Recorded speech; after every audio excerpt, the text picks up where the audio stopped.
प्यारे बच्चों, आज मैं आप लोगों को क्लास 10 क्षितिज का पाठ नौबत खाने में इबादत इसका मैं फुल एक्सप्लेनेशन करने जा रही हूँ। और इससे पहले बच्चों मैं क्लास 9 क्लास 10 कृतिका क्षितिज स्पर्श संचयन इसका मैं सारा वीडियो बना चुकी हूँ। बहुत ही अच्छे से मैं समझाकर पढ़ाई हूँ। तो उन सबको देखने के लिए आप ऊपर दिए गए आई बटन पर क्लिक करके देख सकते हैं, या नीचे दिए गए डिस्क्रिप्शन बॉक्स में देख सकते हैं, या प्लेलिस्ट में जाकर देख सकते हैं।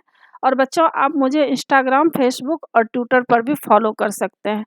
तो पाठ शुरू करते हैं। नौबत खाने में इबादत। इस पाठ में प्रसिद्ध शहनाई वादक बिस्मिल्लाह खान के जीवन के बारे में बताया गया है।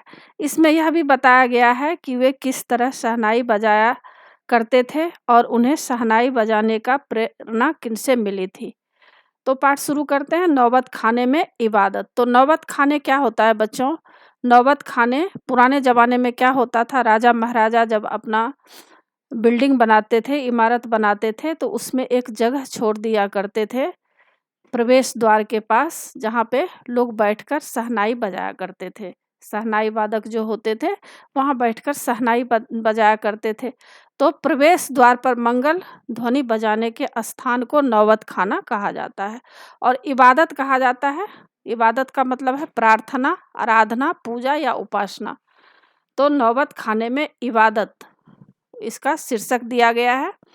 तो पाठ शुरू करते हैं। सन 1916 से 1922 के आसपास की काशी, मतलब काशी को का जो नाम है बनारस कहा जाता है।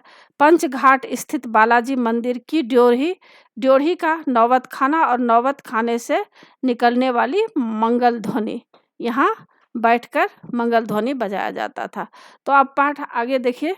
बिस्मिल्लाह खान के जीवन के बारे में बताया जा रहा है कि बिस्मिल्लाह खान मतलब अमरुद्दीन अभी 6 साल का है। अमरुद्दीन का नाम मतलब बिस्मिल्लाह खान का बचपन का नाम अमरुद्दीन था। वह 6 साल का है और बड़ा भाई शमसुद्दीन 9 साल का है। यानी दोनों भाई में 3 साल का अंतर है। अमरुद्दीन को पता नहीं कि राग किस चिड़िया को कहते हैं। और ये लोग हैं जो मामू जान वगैरह जो बात बात पर भीम पलासी और मुल्तानी कहते रहते हैं। मतलब उस समय बचपन में 5 साल के थे अमरुद्दीन यानी बिस्मिल्लाह खान, और उनके जो मामा जी थे वे हमेशा भीम पलासी, मुल्तानी जो राग का नाम है, यह सब आपस में बातें किया करते थे। तो उनको कुछ पता नहीं चलता था कि यह राग क्या होता है, सुर क्या होता है। उन्हें उस समय पता नहीं था क्या वाजिब मतलब हो सकता है इन शब्दों का। इस लिहाज से अभी उम्र नहीं है अमरुद्दीन की कि जान सके इन भारी शब्दों का, मतलब उनको यह सब पता नहीं था। अमरुद्दीन व शमसुद्दीन के मामा मतलब 2 मामा थे, सादिक हुसैन और अली बख्श। दोनों मामा का नाम आप लोगों को हो सकता है कि ऑब्जेक्टिव टाइप में पूछा जाएगा कि अमरुद्दीन के 2 मामा कौन थे। तो इसमें आप लिखिएगा कि सादिक हुसैन थे और अली बख्श थे, जो देश के जाने माने शहनाई वादक हैं। विभिन्न रियासत के दरबार में बजाने जाते रहते हैं, मतलब महाराजा के दरबार में बजाने के लिए, शहनाई बजाने के लिए जाते रहते थे। रोजाना मंच में बालाजी का मंदिर सबसे ऊपर आता है। हर दिन का शुरुआत वही ड्योढ़ी पर होता है। मतलब सबसे पहले वे बालाजी हनुमान जी का जो मंदिर था वहाँ जा कर के शहनाई बजता था, फिर और जगह जाया करते थे। मंदिर के विग्रहों को पता नहीं कितनी समझ है, जो रोज बदल बदल कर मुल्तानी, कल्याण, ललित और कभी भैरवी रागों को सुनते रहते हैं। ये खानदानी पेशा है। मतलब वहाँ जो मंदिर थे जहाँ पर यह सब राग गाया जाता था, शहनाई बजाया जाता था, तो वहाँ के जो पिलर्स होते हैं, खंबे होते हैं, उन सबको क्या पता, लेकिन वहाँ पिलर्स भी सुनते रहते थे। उनके अब्बाजान भी यही ड्योढ़ी पर शहनाई बजाते रहते थे। अमरुद्दीन का जन्म डुमरांव बिहार के एक संगीत प्रेमी परिवार में हुआ। अब देखिए, अमरुद्दीन का जन्म डुमरांव के बिहार संगीत प्रेमी परिवार में हुआ है। 5-6 वर्ष डुमरांव में बिताकर वह नाना के घर ननिहाल काशी आ गया, मतलब बनारस आ गए। डुमरांव का इतिहास में कोई स्थान बनता हो ऐसा नहीं लगता है, पर यह जरूर है कि शहनाई और डुमरांव एक दूसरे के लिए उपयोगी है। शहनाई बजाने के लिए रीड का प्रयोग होता है। रीड अंदर से पोली होती है, मतलब खोखली होती है, जिसके सहारे शहनाई फूंका जाता है। मतलब वहाँ जो डुमरांव है, डुमरांव के बारे में लोग इतना जानते नहीं हैं, लेकिन इतना ज़रूर पता है कि वहाँ जो शहनाई के लिए रीड का प्रयोग होता है, जिससे शहनाई बजता है, नरकट घास होता है, वह डुमरांव में ही उगता है। तो इसके लिए वहाँ लोग जानते थे। रीड नरकट मतलब एक प्रकार का घास से बनाई जाती है, जो डुमरांव के मुख्यतः सोन नदी के किनारे पर पाई जाती है। इतनी ही महत्ता है इस समय डुमराव की, मतलब इतना ही लोग जानते हैं, जिसके कारण शहनाई जैसा वाद्य बजता है। फिर अमरुद्दीन जो हम सबके प्रिय हैं, अपने उस्ताद बिस्मिल्लाह खां साहब हैं। उनका जन्म स्थान भी डुमराव है। उनके परदादा, तो देखिए बिस्मिल्लाह खां के परदादा जी का नाम था उस्ताद सलार हुसैन खां, डुमराव के निवासी थे। और बिस्मिल्लाह खां उस्ताद पैगंबर बख्श खां उनके पिताजी का नाम है, और मिठन उनकी माँ का नाम है। अब आगे बताया जा रहा है कि अमरुद्दीन की उम्र अभी 14 साल के हैं। अब 14 साल के अमरुद्दीन हो गए हैं, यानी बिस्मिल्लाह खां अभी 14 साल के हो गए हैं। मसलन बिस्मिल्लाह खान की उम्र अभी 14 साल है। वही काशी है, वही पुराना बालाजी का मंदिर, जहाँ बिस्मिल्लाह खां को नौबत खाने रियाज मतलब प्रैक्टिस के लिए जाना पड़ता है। प्रैक्टिस के लिए जाना पड़ता है, मगर एक रास्ता है बालाजी मंदिर तक जाने का। तो जब वो 14 साल के हो गए हैं, तो उनको शहनाई बजाने के लिए, प्रैक्टिस करने के लिए उनको जाना पड़ता था। तो रास्ते में रसूलन और बतुलन बाई का घर होता था, जो कि दोनों प्रसिद्ध गायिका थी। और अमरुद्दीन को वहाँ से जाना अच्छा लगता था इस रास्ते से, क्योंकि इस रास्ते में जाने के बाद उनको अलग तरह के ठुमरी, कभी ठप्पे, कभी दादरा, यह सब सुनने को मिलता था। यह सब गाने के प्रकार हैं। रसूलन और बतुलन जब गाती है, तब अमरुद्दीन को खुशी मिलती है। मतलब रसूलन और बतुलन जब गाती थी, तो अमरुद्दीन को बहुत ही यह गाना पसंद आता था, और उनके मन में जो है लगन बरसती थी कि उन्हें भी कुछ करना है। अपने ढेरों साक्षात्कारों मतलब इंटरव्यू में बिस्मिल्लाह खां साहब ने स्वीकार किया है कि उन्हें अपने जीवन के आरंभिक दिनों में संगीत के प्रति आसक्ति इन्हीं गायिका बहनों को सुनकर मिली है। मतलब जब भी कोई इंटरव्यू में उनको पूछा जाता था कि आपको इस तरह से, आप किस मतलब इतना अच्छा शहनाई कैसे बजाते हैं, आप कहाँ सीखे, तो इंटरव्यू में बिस्मिल्लाह खान बताते थे कि रसूलन और बतुलन जो दोनों गायिका हैं, उनका भी प्रभाव उनके जीवन पर पड़ा है, और उनसे भी उन्हें बहुत सीखने की प्रेरणा मिली है। एक प्रकार से उनका अबोध उम्र में अनुभव की स्लेट पर संगीत प्रेरणा की वर्णमाला रसूलन बाई और बतुलन बाई ने उकेरी है। मतलब कहने का यह है कि बचपन में जो हमारे मन पर जो छाप पड़ जाता है, जो बचपन में हम सीखते हैं, वह आजीवन वह छाप बना रहता है। अब आगे देखिए, वैदिक इतिहास में शहनाई का कोई उल्लेख नहीं मिलता। इसे संगीत शास्त्रगत सुशिर वाद्यों में गिना जाता है। अरब देश में फूंक कर बजाए जाने वाले वाद्य, जिनमें नाड़ी यानी नरकट का प्रयोग होता है, को नय बोलते हैं। तो अरब देश में क्या बोला जाता है? नय बोला जाता है। और शहनाई को शाहने मतलब राजा कहा जाता है, अर्थात सुशिर वाद्यों में शाह की उपाधि दी गई है।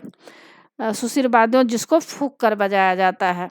16वीं शताब्दी के उत्तरार्ध मतलब शुरू में तानसेन के द्वारा रची बंदिश, जो संगीत राग कल्पद्रुम से प्राप्त होती है, में शहनाई, मुरली, बंसी, श्रृंगी एवं मूर्छंग आदि का वर्णन आया है। मतलब यह सभी सुराग वाले वाद्य यंत्र हैं, जिसे फूंक कर बजाया जाता है। अवधी पारंपरिक लोकगीतों एवं चैती में शहनाई का उल्लेख बार बार मिलता है। मंगल का परिवेश प्रतिष्ठित करने वाला यह वाद्य इन जगहों पर मांगलिक विधि के अवसर पर प्रयुक्त हुआ है। दक्षिण भारत के मंगल वाद्य नागस्वरम की तरह शहनाई प्रभाती की मंगल ध्वनि है। यानी अवधी, लेखक कहते हैं कि अवधी पारंपरिक लोकगीत जो चैती में शहनाई का उल्लेख बार बार मिलता है, और मंगल का परिवेश प्रतिष्ठित करने वाला यह वाद्य इन जगहों पर मांगलिक विधि विधानों के अवसर पर ही प्रयुक्त हुआ है। दक्षिण भारत के मंगल वाद्य नागस्वरम की तरह शहनाई प्रभाती की मंगल ध्वनि का संपूरक है।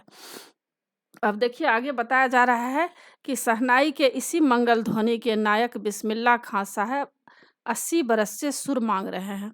यानी लेखक कह रहे हैं कि शहनाई के इसी मंगल ध्वनि के नायक कौन थे? बिस्मिल्लाह खान। 80 वर्ष के हो गए हैं, फिर भी वह ईश्वर से यानी अल्लाह से, ईश्वर से सच्चे सुर मांग रहे हैं। 80 बरस की पांचों वक्त वाली नमाज इसी सुर को पाने की प्रार्थना में खर्च हो जाती है। मतलब जब भी बिस्मिल्लाह खां 5 वक्त के नमाज पढ़ते थे तो ईश्वर से, खुदा से क्या मांगते थे? सच्चे सुर मांगते थे। लाखों सजदे इसी एक सच्चे सुर की इबादत में खुदा के आगे झुकते हैं। यानी ईश्वर के सामने जब वो सिर झुकाते थे तो कहते थे कि उन्हें सच्चा सुर मिले। वे नमाज के बाद सजदे में गिड़गिड़ाते थे, यानी ईश्वर से प्रार्थना करते थे कि मेरे मालिक एक सुर बख्श दे, मतलब मुझे ऐसा स्वर दे, सुर में वह तासीर पैदा कर, मतलब वह प्रभाव पैदा करो कि आँखों से सच्चे मोती की तरह अनगर आंसू निकल आए। यानी उनका कहना था कि हे ईश्वर, हे प्रभु, हे अल्लाह, मेरे सुर में ऐसा, मतलब मेरा सुर ऐसा अच्छा सुर निकले जो सुनने वाले को के आँखों से अनगर आंसू, मतलब सुनकर लोग भाव विभोर हो जाए। बिना प्रयास के आंसू जो निकलते हैं, अपने आप जो दिल से आंसू निकलते हैं, उसी को कहा गया है अनगर आंसू। तो ईश्वर से वे विनती करते थे कि खुदा मेरे अंदर ऐसा सुर दे कि जो कोई सुने वह भाव विभोर हो जाए। उनको यकीन है, मतलब विश्वास है, कभी खुदा यूं ही उन पर मेहरबान होगा और अपनी झोली से सुर का फल निकालकर उनकी ओर उछालेगा, फिर कहेगा ले जा अमरुद्दीन, इसको खा ले और कर ले अपनी मुराद पूरा। मतलब उनको ईश्वर पर पूरा यकीन था, विश्वास था कि ईश्वर जरूर उन पर मेहरबान होंगे, मतलब उनको आशीर्वाद देंगे और सच्चा सुर निकले, मतलब उनके अंदर से सच्चा सुर निकलेगा और ईश्वर यही कहेंगे कि ले अमरुद्दीन, खा ले और कर ले अपनी मुराद पूरी। यानी तुम जो चाहते थे वह तुम्हें जरूर मिले। आगे देखिए, कवि कह रहे हैं कि अपने ऊहापोहों से, लेखक कह रहे हैं कि अपने ऊहापोहों से बचने के लिए हम स्वयं किसी शरण, किसी गुफा को खोजते हैं जहां अपनी दुश्चिंताओं, दुर्बलताओं को छोड़ सके और वहां से फिर अपने लिए एक नया त्रिशिम गढ़ सके, मतलब जादुई दुनिया बना सके। तो यहाँ कवि का, लेखक का कहना यही है कि जब हम लोग कोई भी दुख में, परिस्थिति में आ जाते हैं, कोई भी परेशानी, उलझन में जब हम लोग आ जाते हैं तो किसकी शरण में जाते हैं? ईश्वर की शरण में जाते हैं और वहाँ प्रार्थना करते हैं, अपनी कमजोरी को उनके आगे प्रकट करते हैं, अपने दुख को प्रकट करते हैं और परेशानियों से हम लोग बचना चाहते हैं। हिरन अपनी ही महक से परेशान पूरे जंगल में उस वरदान को खोजता है। मतलब हिरन के नाभि में ही कस्तूरी होता है, एक तरह का महक होता है जो बहुत ही खुशबू उसमें से निकलता है। लेकिन हिरन क्या सोचता है, यह जो खुशबू है कहीं बाहर से आ रहा है और उसको तलाशने के लिए वह जंगल जंगल चारों तरफ घूमते रहता है, दौड़ते रहता है। तो उसी तरह कह रहे हैं कि बिस्मिल्लाह खां के अंदर इतने अच्छे सुर हैं, फिर भी वो अच्छे सुर को तलाशने के लिए ईश्वर से प्रार्थना कर रहे हैं, विनती कर रहे हैं। 80 वर्ष से बिस्मिल्लाह खां यही सोचते आए हैं कि सातों सुरों को बरतने की तमीज उन्हें सलीके से अभी तक क्यों नहीं आई। मतलब इतने वो सीधे हैं, इतने उनको सम्मान मिला है, इतना उनको ख्याति मिली है, प्रसिद्धि मिली है, फिर भी उनको लग रहा है कि नहीं और अच्छा सुर मिले। तो बच्चों, यह पार्ट 1 है, क्योंकि बहुत लंबा चैप्टर है तो मैं 2 पार्ट में बना रही हूँ। यह पार्ट 1 है। पार्ट 2 देखने के लिए आप ऊपर दिए गए आई बटन पर क्लिक करके देख सकते हैं, या नीचे दिए गए डिस्क्रिप्शन बॉक्स में देख सकते हैं, या प्लेलिस्ट में जाकर देख सकते हैं। और इसी के साथ पाठ की समाप्ति होती है। धन्यवाद।